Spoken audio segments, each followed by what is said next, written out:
Challenge in this appeal is to the order passed by the National Consumer Disputes Redressal Commission dismissing the revision petition filed by the appellant.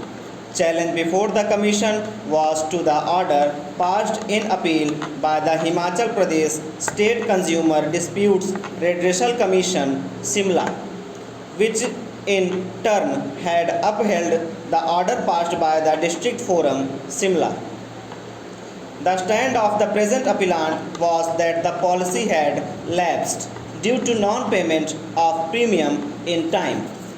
This plea was not accepted by the District Forum on the ground that the check was claimed to have been issued on 12/7/1995 but is presumed to have been received earlier than that date. The State Commission held that in any event the amount was received within the grace period and therefore the claim could not have been repudiated. Accordingly, the appeal filed by the appellant was dismissed. The National Forum dismissed the revision, holding that the Section 4 of the Insurance Act 1938 was applicable where the premium is tendered by postal money order or check sent by post and the risk may be assumed on the date on which the money order is booked or the check is posted, as the case may be. Therefore, it was held that there was revival. It did not accept the stand of the appellant that the revival was not a matter of right. In support of the appeal, Learned Counsel for the appellant submitted that the District Forum, the State Commission and the National Commission failed to notice certain relevant factors. It was not explained as to why the check was issued by Prakash Chandra and not by the insured. This is sufficient to show that subsequently a check was issued to regularize the policy.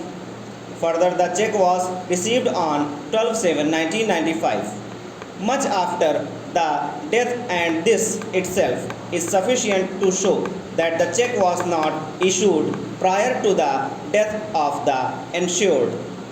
The extract of the receipt registered has been filed, which shows that the check was received on 12/7/1995.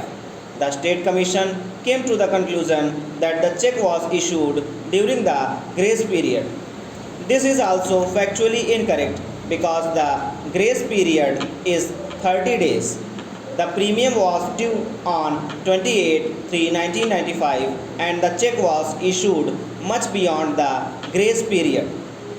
Additionally, Section 64 of the Act does not apply to the appellant. In this context, Section 43 of the Life Insurance Corporation Act 1956 has relevance. Reference is also made to a condition 2 of the policy. In reply, Learned Counsel for the claimant submitted that it is not condition 2 of the policy which is applicable, but condition number 3 which is applicable. It is stated that no adverse inference can be drawn because the insured had not signed the check and merely because the check was received after the death of the deceased, that does not entitle the appellant to refuse a genuine claim. The corporation reserves the right to accept or decline the revival of discontinued policy.